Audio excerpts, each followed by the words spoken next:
देखा, आज अपने स्वप्न में वो देखा, आज हमने वह देख लिया कि एक दिना की बात सखी, वो श्याम लला मेरे घर आयो। मैं समझी कोई ब्रज को सखा, झट से मैंने घूंघट पट सरकायो। और इतने में वो चलो गयो फिर, और एक सखी ने मुझे ये बतायो, अरे आग लगे बेरिया घूंघट में कि अखियां भर श्याम मैंने देखे न पायो। ऐसे ही स्वप्न होता है, यानी पर्दा, ऐसे ही स्वप्न होता है। हमारा ये सूक्ष्म शरीर यहाँ है और हमारा स्थूल तो यहाँ है, सूक्ष्म घूम रहा है, चारों तरफ घूम रहा है। सुबह जब आंख खुली देखा रे हम तो यही हैं। तो तोते ने स्थूल शरीर का त्याग कर दिया और सूक्ष्म शरीर से बेटुका देवी जी के मुख में प्रवेश किया और गर्भस्थान पर चले गए। बोलिए भक्तवत्सल भगवान की जय हो। जय जय श्री राधे श्याम। आज तो त्रिशूल देख रहा है, ये कब बाहर आए, अब मैं नष्ट करूं तो कैसे करूं। मुझे तो आदेश केवल इसी जीव के लिए है, मुझे से तोते को नष्ट करना है, लेकिन ये तो बेटुका देवी के गर्भ स्थान पर है, कैसे नष्ट करूं। त्रिशूल चक्कर लगाता है और वापस चला जाता है। अब 12 वर्ष हो जाते हैं उस तोते को गर्भ में रहते हुए, और जब तोते को गर्भ में रहते हुए 12 वर्ष बीत गए तो वेद व्यास जी कहने लगे, पुत्र देखो 12 वर्ष हो गए आपको, आप ऐसा करो अब गर्भ से बाहर आ जाओ। तो आज वह तोता कहने लगा, नहीं पिताजी, मैं इस गर्भ से बाहर नहीं आ सकता, मैं इस गर्भ से बाहर नहीं आ सकता। क्यों? क्योंकि अगर मैं गर्भ से बाहर आया तो यह जो प्रभु की माया है ना, ये मुझे जकड़ लेगी, ये माया मुझे जकड़ लेगी, और इस माया में मैं उलझ गया तो फिर मेरा कल्याण नहीं है। मैं माया में उलझा तो मेरा कल्याण नहीं होगा पिताजी, इसलिए मैं वापस नहीं आ सकता, गर्भ से बाहर नहीं आ सकता। तो आज वेद व्यास जी ने प्रभु से प्रार्थना की, भोले बाबा का चिंतन किया। आज प्रभु ने आदेश दिया कि अरे पुत्र, आप गर्भ से बाहर आ जाइए, मेरी माया का तुम पर कोई प्रभाव नहीं पड़ेगा। तो 12 वर्ष के बाद में आज वही तोता सुखदेव के रूप में जन्म लेता है, और जन्म लेते ही वन को चल देता है। यम प्रवेत जन्मन पेतमुपेत कृत्यम, द्वैपायनो ब्रह्का तर्या जुहाव, पुत्रेति तन्मे तया तरिवो अभूने दुस्तम, सर्वभूत हृदय मुनिमान तोस्मि। यम प्रवृत्त जन्मन पेतम पेत कृत्यम, द्वैपायनो ब्रह्का तराजुहावा, पुत्रेति तन्मे तया तरिवो अभूने दुस्तम, सर्वभूत हृदय मुनिमान तोस्मि।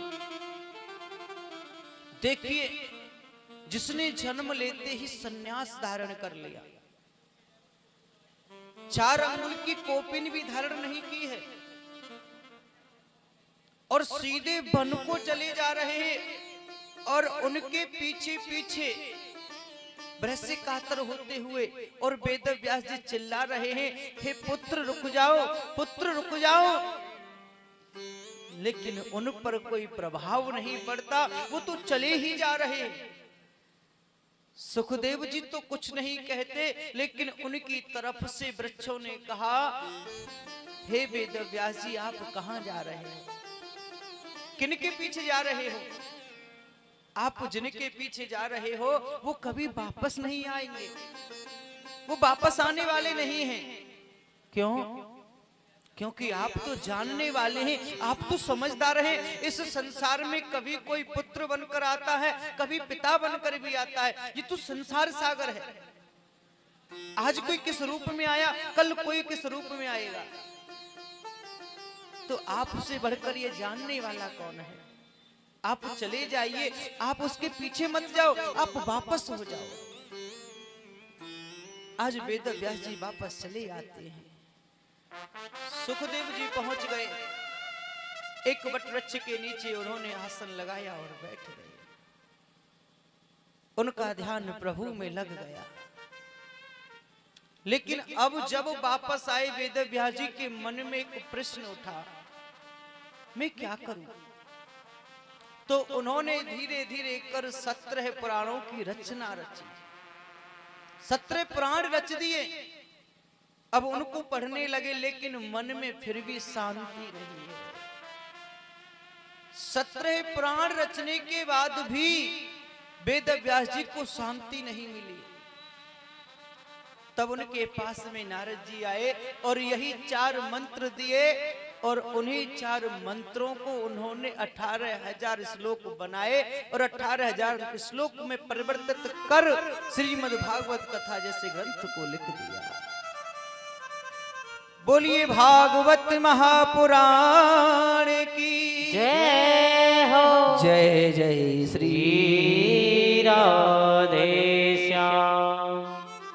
और जैसे ही 18वां पुराण रचा, अब उसे पढ़ने लगे। जैसे उसे पढ़ा तो अब तो अपनी सुध को भी भूल गए, अपने आप को भूल गए। फिर नारद जी ने कहा कि आप अपने आप को क्यों भूल रहे हैं? तो फिर सोचा कि मैं इस ग्रंथ की रचना तो कर चुका, लेकिन इसका अधिकारी कौन है? ये ग्रंथ किसे दें? ऐसे महान ग्रंथ को गाए कौन? ऐसे महान ग्रंथ को समझने वाला कौन हो सकता है? आज तो सभी शिष्यों की तरफ नजर डालने लगे। कोई भी शिष्य ऐसा नहीं लगा कि इस ग्रंथ को अच्छी तरह से गायन कर सके या समझ सके। आपने पहले कथाएं भी सुनी होंगी, और पहले जो कथाएं होती थी वास्तव में कथाएं होती थी। आजकल क्या है, हर कोई कथावाचक बन गया। अब तो सीधे खड़े हुए और कथा करने लगे। अब नहीं, अब तो सभी कथावाचक हैं।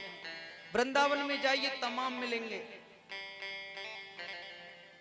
जिसको कथा नहीं आती या जो कथा का अधिकारी नहीं है, वो भी कथा करते हैं। कथा का अधिकार हर किसी को नहीं है। ये गद्दी है, इस गद्दी का नाम है व्यासपीठ। ये पीठों में समार है, इसे व्यासपीठ कहते हैं। और व्यासपीठ का अधिकारी हर कोई नहीं हो सकता। देखिए, जो सच्चाई है उस बात को जरूर बोलेंगे, क्योंकि सच कड़वा होता है। हर कोई अधिकारी नहीं है। पहली बात, ब्राह्मणों का अधिकार व्यासपीठ पर है, लेकिन हर जाति अपने आप को यह सोच रही है कि मैं भी अधिकारी हूं। हर वर्ण ये सोच रहा है मैं भी अधिकारी हूं। नहीं, हर किसी का अधिकार नहीं है। हर कोई कथा भागवत नहीं करनी चाहिए। व्यासपीठ का अधिकार जिन लोगों को है, उन्हें अधिकार स्वरूप माना गया है। इसके लिए अध्ययन भी जरूरी है। क्योंकि क्या है, कहते हैं कि एक गंदी मछली पूरे तालाब को गंदा कर देती है। अब तो भेड़ चाल हो गई महाराज। आज वेद व्यास जी चारों तरफ सोच रहे हैं कि इसका अधिकारी कौन। अब ध्यान से देखा कि मेरा पुत्र अधिकारी है। अब पुत्र तो अधिकारी है, कहीं ये संसार ऐसा ना बोल दे कि वेद व्यास जी का पुत्र था इसलिए उसे इस ग्रंथ को सुनाया, इसलिए इस ग्रंथ को सुनाया। अब तो वेद व्यास जी ने कहा मुझे उसकी परीक्षा करनी चाहिए। एक शिष्य को भेज दिया, सुखदेव को बुला कर लाओ। सुखदेव आए नहीं हैं, उन्होंने मना कर दिया कि मैं नहीं आऊंगा। फिर एक शिष्य भेजा कि जाओ आप जाकर ये आधा श्लोक बोलना, और वो चले आएंगे। आज आधा श्लोक लिया और सुखदेव जी के पास में गाने लगे। बरहाओ पीड़म नटवर्प हो कर्णयो कड़िकारकम। जैसे आधा श्लोक बोला सुखदेव जी की समाधि टूट गई, और आगे देखा कि एक शिष्य है पिताजी का। भैया और गाओ ना, बहुत सुंदर लग रहा है, बहुत अच्छा लग रहा है, और गाइए। क्योंकि ध्यान आ गया